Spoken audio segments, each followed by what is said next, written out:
Democratic House Whip Steny Hoyer, Congressman from Maryland.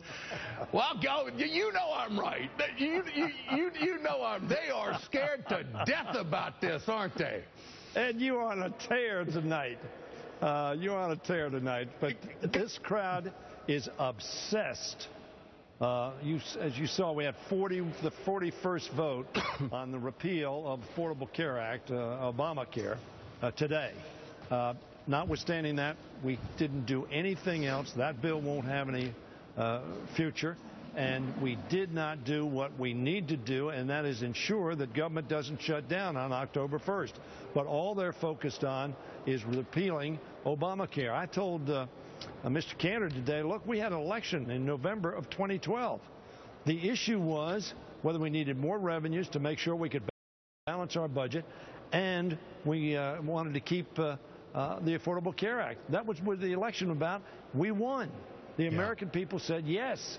And notwithstanding that, they're ignoring the election returns, walking away from the American people, and not exercising their responsibility to fund the government. They Congressman, are these constant votes on Obamacare by the Republicans, do you think it's helping Democrats win the case?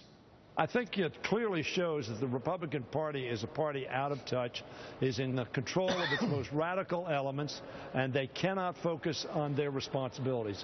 So that from that standpoint, sure, I think it's helping us. What a waste of time. What else do we call the people's house is a wasteland right now?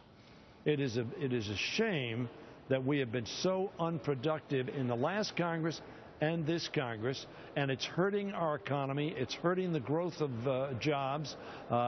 You know, we've already cut. They talk about cutting very substantial sums, $1 trillion over the next 10 years to reduce government spending. They want to go further, and they've got in place this sequestration, which is irrational, common sense defying, harmful, and the CBO says it's going to cost us 1 million jobs if sequestration stays in place.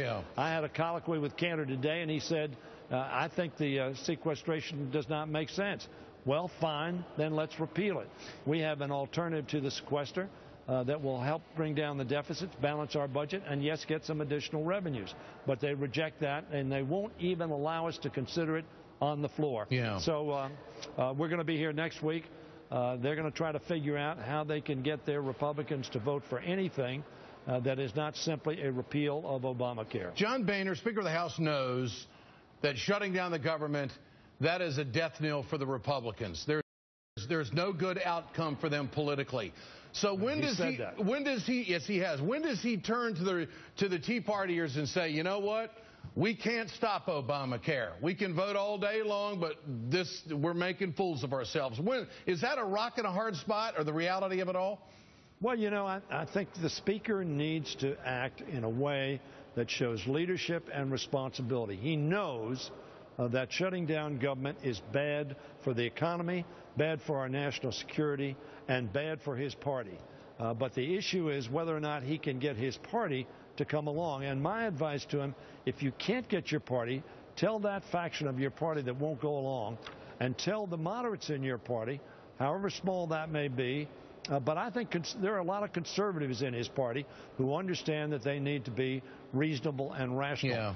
Hal Rogers of Kentucky, conservative Republican, chairman of the Appropriations Committee in the House of Representatives, has said the sequester makes no sense. It cannot be implemented, and it ought to be abandoned.